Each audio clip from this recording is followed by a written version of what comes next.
Creatinine हर किसी के blood में और यूरिन में पाया जाने वाला वेस्ट प्रोडक्ट होता है। क्रिएटिनिन और क्रिएटिनिन के टेस्ट से मालूम पड़ता है कि हमारी किडनी कितनी अच्छी तरह से काम कर रही है। नॉर्मल सिचुएशंस में हमारी किडनी खुद ही इन वेस्ट प्रोडक्ट्स को फिल्टर करने और शरीर से बाहर निकालने की कैपेसिटी रखती है। लेकिन अगर आपके शरीर में ये बढ़ जाता है तो ऐसे में आप कैसे इसे नियंत्रित या कंट्रोल कर सकते हैं, आइए आज की वीडियो में जानते हैं। So hello and welcome you all, this is me Kritika. सबसे पहला है प्रोटीन की समस्या, यानी कि ज्यादा उसको खाने से बचें। देखिए, उन खाद्य पदार्थों से परहेज करें जिनमें प्रोटीन ज्यादा मात्रा में पाया जाता है, जैसे कि रेड मीट और डेयरी प्रोडक्ट्स आपके लिए खास तौर से हानिकारक हो सकते हैं। लेकिन नेचुरल सोर्सेज जैसे कि नट्स और दालों से इसे प्राप्त किया जा सकता है।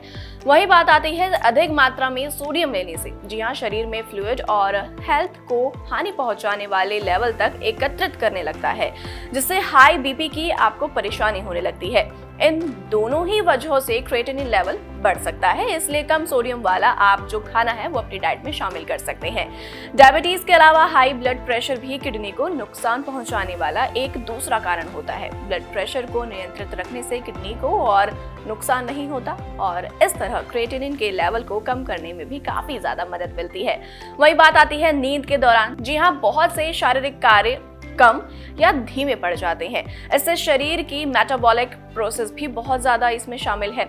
रिजल्ट के तौर पर क्रिएटिनिन में परिवर्तन की गति बहुत ही ज्यादा स्लो हो जाती है, यानी कि आपका क्रिएटिनिन लेवल बढ़ जाता है तो कभी क्रिएटिनिन लेवल बहुत ही ज्यादा कम हो जाता है, जिससे ब्लड में पहले से अवेलेबल क्रिएटिनिन नए क्रिएटिनिन के साथ इकट्ठा होकर आपकी बॉडी से फिल्टर नहीं हो पाता।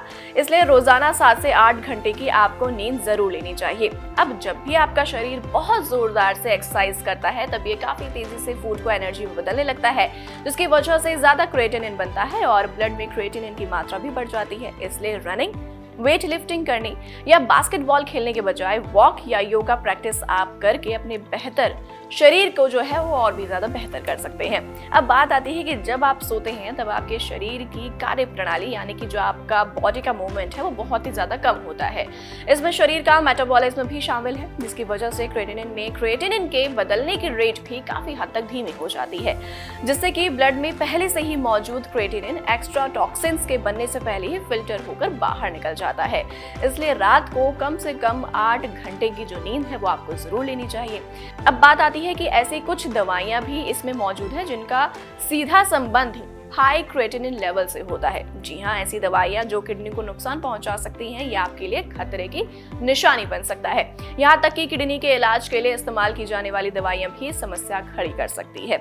वहीं अगर आपको पहले से ही किडनी प्रॉब्लम्स हैं तो आइब्रूफेन जैसी दवाइयों को लेकर सावधान हो जाइए, क्योंकि अगर इन्हें रोजाना लेते हैं तो ये किडनी की और भी ज्यादा जो है आपको नुकसान पहुंचा सकता है। वहीं बात आती है किसी भी मेडिसिन को लेना बंद करने से पहले हमेशा अपने डॉक्टर से बात जरूर कर लें, जैसे कि इनमें से कुछ दवाइयां क्रिएटिनिन के लेवल को बढ़ा सकती है। वही बात आती है डायबिटीज, किडनी डैमेज होने और उनकी वजह से क्रिएटिनिन लेवल बढ़ने के पीछे की एक आम वजह होती है।